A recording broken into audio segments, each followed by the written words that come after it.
માહિતીની જો તમે વાત કરો તો આ સાપ બાઇટ કરવામાં ખૂબ જ બદનામ છે, કારણ કે આ સેકન્ડના બીજા ત્રીજા ભાગમાં માણસને 4 થી 5 વખત બાઇટ એટલે કરડી શકે છે, પણ આમાં તમારે ડરવાની જરૂર નથી, કારણ કે આ હાવ બિનઝેરી, આમાં કોઈ પણ પ્રકારની વેનમ ટોક્સી આવતી નથી.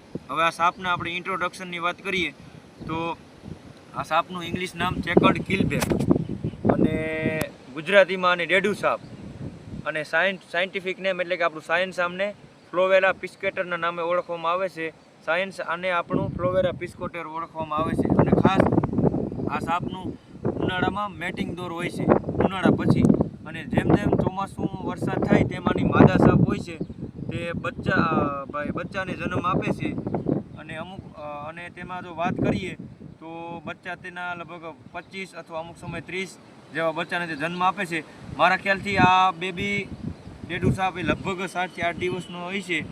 અને આ સાપની જો શરીરની તમારે આઈડેન્ટિફાઈ કરવું હોય તો આ સાપમાં ચેકડ એટલે કે ચેક જેવાના શરીરમાં નિશાન હોય, અને આપણે મુંબઈ સાઈડ અને મહારાષ્ટ્રમાં આનું પીળું મોઢું જોવા મળે છે, પણ આપણી આ સાઈડ આખો લીલો અથવા ગ્રીન સાઈડનો પણ જોવા મળે છે, અને તેમાં ચેક એટલે કે આપણે ચેક જેવા નિશાન હોય છે. અને ખાસ આનામાં દાંતની જોડ ખૂબ વધારે હોય છે, એટલે કરડે એટલે પેઇન એટલે કે દર્દ તમને ખૂબ જ જોવા મળે છે.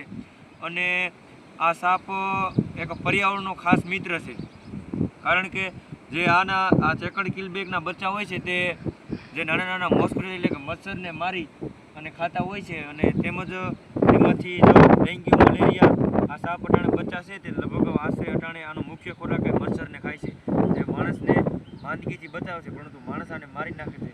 આ આપણને સાપ ખૂબ જ ઉપયોગી છે, અને લગભગ આ ભારત સિવાય બધા ક્ષેત્રમાં જોવા મળે છે, તેમજ ગુજરાત, ભારત અને જો બહાર ગઈ તો આપણે સાઉથ આફ્રિકા પછી પાકિસ્તાનમાં પણ ખૂબ આ જોવા મળે છે. અને આ એક ખાસ વાત, આ એક મીઠા પાણીનો સાપ છે. અને આ સાપની અમુક ખાસિયતની વાત કરો તો તે આ ડે નાઇટ અને નોકટર્નલ એટલે કે દિવસ અને રાત્રિના સમયે બે સાઈડ આ જોવા મળે છે. અને આ સાપ લગભગ ભારતમાં 4 થી 5 ફૂટના જોવા મળે છે.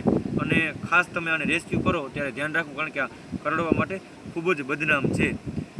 આજના માટે એટલું. જો તમે અમારી ચેનલમાં નવા હોય એટલે કે સર્પ મિત્ર ભાવેશ ભાદરકા, તો તેને સબસ્ક્રાઈબ કરી દેજો. હવે આપણે એને રિલીઝ કરી દઈએ.